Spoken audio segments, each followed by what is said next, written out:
బా చేతులు దించండి బా.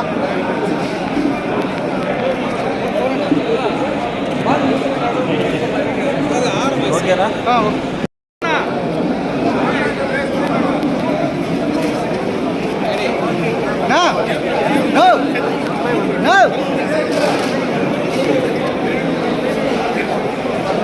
వీరాభిమాని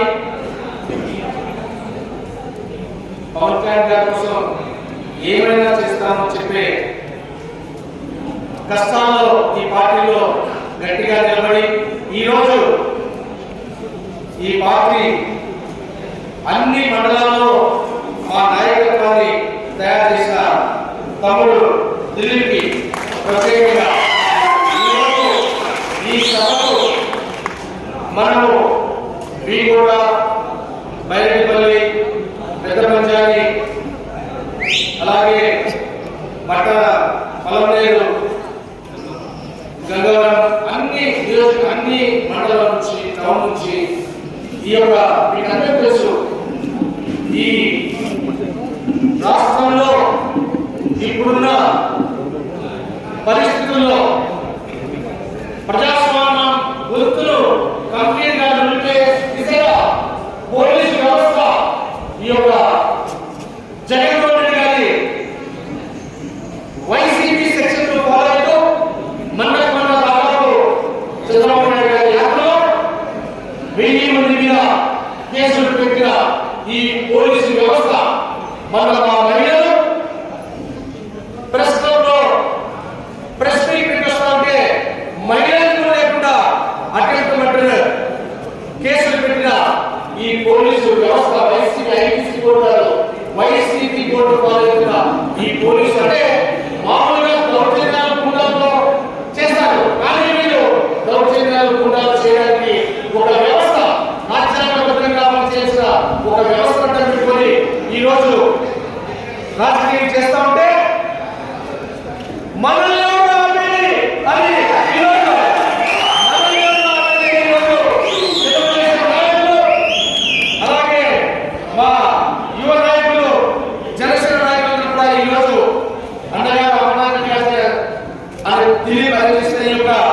సమావేశానికి వచ్చారంటే సోదరులను చెప్తున్నాను. ప్రజా పవన్ గారు చెప్పిన మాట ధైర్యం ఉంటే నాకు ప్రయాణం చేయండి, ధైర్యం దమ్ము లేకపోతే రాజకీయానికి కావాలండి. యుద్ధానికి వెళ్ళేటప్పుడు రక్తం కాడుతుంది అంటే రక్తం పడుతుంది, యుద్ధానికి పోవద్దు. రాజకీయంలో ఉంటే మన కేసులు భయపడతాం అంటే రాజకీయం చేయదు.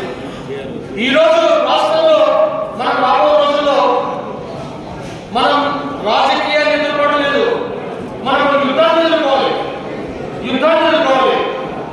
ఆ యుద్ధానికి మేము సిద్ధమని వచ్చిన ఈ రోజు ఈ మండల తెలుగుదేశం జనసేన నాయకులందరూ కూడా నేను మనస్ఫూర్తిగా పాదాలను తెలియజేస్తున్నాను. వాళ్ళకి అండగా లేకుండా అమలరెడ్డి గారికి దిలీప్కి నేను మనస్ఫూర్తిగా ధన్యవాదాలు తెలియజేస్తున్నాను. ప్రధాన మనందరూ గుర్తుపెట్టుకోండి, ఒక పక్క రాష్ట్రాన్ని అభివృద్ధి పథకమై ప్రకటించిన చంద్రబాబు నాయుడు గారు, ఒక పక్క ఆశయంతో అడుగులు వేస్తున్న పవన్ కళ్యాణ్ గారు, ఇంకో పక్క బ్రదర్ రాష్ట్రానికి దరిద్రం పట్టించిన ముఖ్యమంత్రి గారు, ఒక పక్క రాష్ట్రాన్ని గత 5 సంవత్సరాల్లో ఒక పక్క కియా ఫ్యాక్టరీ, ఒక పక్క తిరుపతిలో electronic city, IIT, ICET, Polavaram,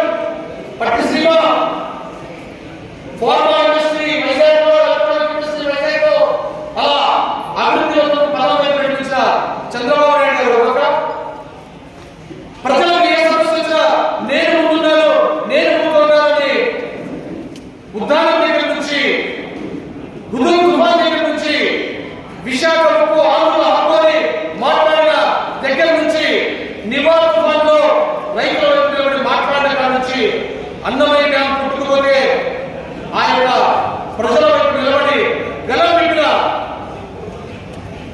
ఆశయం కలిగిన నాయకుడు పవన్ కళ్యాణ్.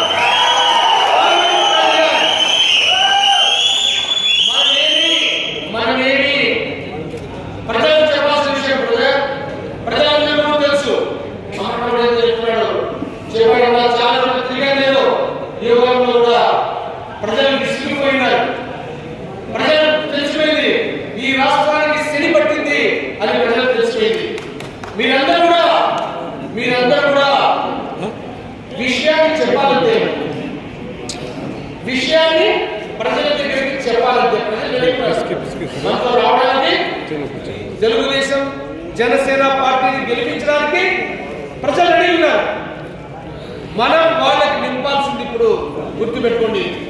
ఈ యొక్క దౌర్జన్య దుర్మార్గం ముఖ్యమంత్రి ఎంపీ ఎలక్షన్లు, సర్పంచ్ ఎలక్షన్లు, జడ్పీటీసీ ఎలక్షన్లు, అలాగే కార్పొరేషన్ ఎలక్షన్ కూడా యునానిమస్ చేయడం అంటే ప్రజాస్వామ్యాన్ని నిట్టనిలువుగా నరికిన నాయకుడు ఈ యొక్క జగన్మోహన్ గారు.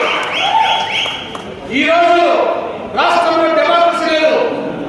గొంతు విన్న నాయకుడిని ప్రజల వైపు నిలబడి రాష్ట్రాన్ని అభివృద్ధి పరిచిన వైపు నడిపించిన చంద్రబాబు నాయుడు గారిని అక్రమంగా అమానుషంగా ఈ రోజు చెయ్యని తప్పుకు అరెస్టు చేశారు. ప్రజలందరూ దీన్ని గమనిస్తున్నారు. పవన్ కళ్యాణ్ గారు కష్టంలో ఉన్నప్పుడే మనం మన మిత్రులు వెంట నిలబడాలని ధైర్యంగా వెళ్ళి ఈరోజు చంద్రబాబు నాయుడు గారికి నేనున్నాను అని చెప్పిన వ్యక్తి, ఒకవైపు ఆశయం కోసం పోరాడే వ్యక్తి, ఒకవైపు అభివృద్ధి చూపే వ్యక్తి, ఇంకోవైపు ఆకలిలో ఉన్న ముఖ్యమంత్రి.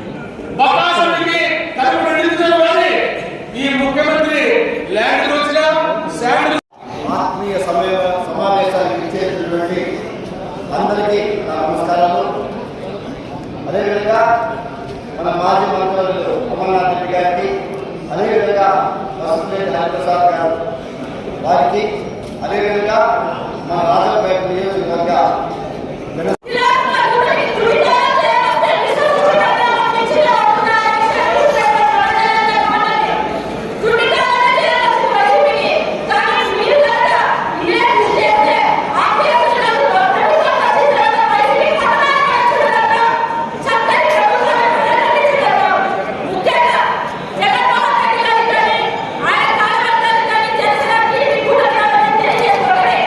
మన నాయకులు స్వాగతంగా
మా తాత అయిపోయి తండ్రి అయిపోయి నేను మా 30 సంవత్సరాలు పొలిటికల్గా నేను మీతోనే ఉన్నా అటు ఊరు అని బాగుపడాను.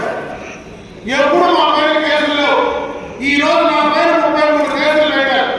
మొన్న చంద్రబాబు నాయుడు గారు జిల్లాకు వస్తే ఆయన వెనక నడిచి వచ్చిన దానికి 307 కేసు. ఏ1 చంద్రబాబు, ఏ2 నేను. అంటే మేము నడిచి చూస్తే ఎంతమంది మా దగ్గర మా కత్తులు ఉన్నాయా, తుపాకులు ఉన్నాయా, మిసైల్స్ ఉన్నాయా, మా పైన 307 కేసులు పెట్టి 2 నెలలు ఇంట్లోకి రాకుండా బయట వెళ్ళాయి. ఈయన సొంత తమ్ముడు ఎంపీ వాళ్ళ చిన్న ఆయనను హత్య చేసినారని అందుకుంటున్నారు.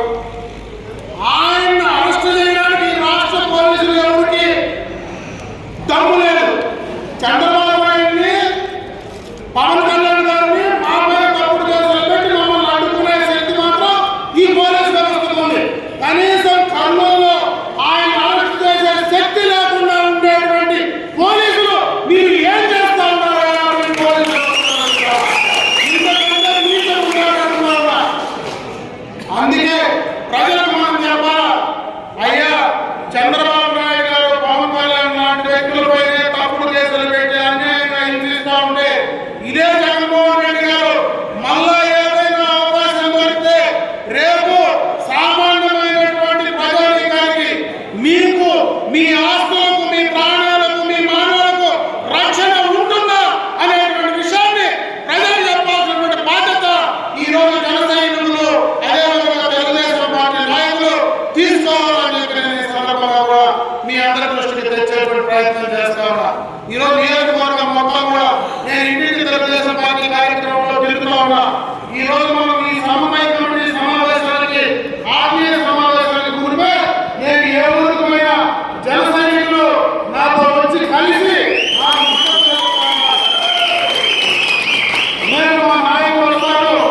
గురించి ప్రజలకు తెలియజేయమని చెప్తా ఉన్నా.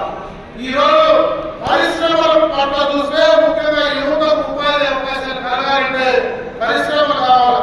గతంలో చంద్రబాబు నాయుడు గారు ప్రపంచ దేశాల్లో ఇన్ఫర్మేషన్ టెక్నాలజీ సాంకేతిక విద్య ద్వారా ప్రతి కుటుంబంలో ఒక వ్యక్తి ప్రపంచ నలుమూలలకు పంపిస్తే ఈ జగన్మోహన్ రెడ్డి గారు ఉన్నటువంటి పరిశ్రమలను తరిమి భయపెట్టి బెదిరించేటువంటి పరిస్థితిని ఒకసారి ఏ రకంగా ఉందో ఆలోచించుకోమంటా ఉన్నా.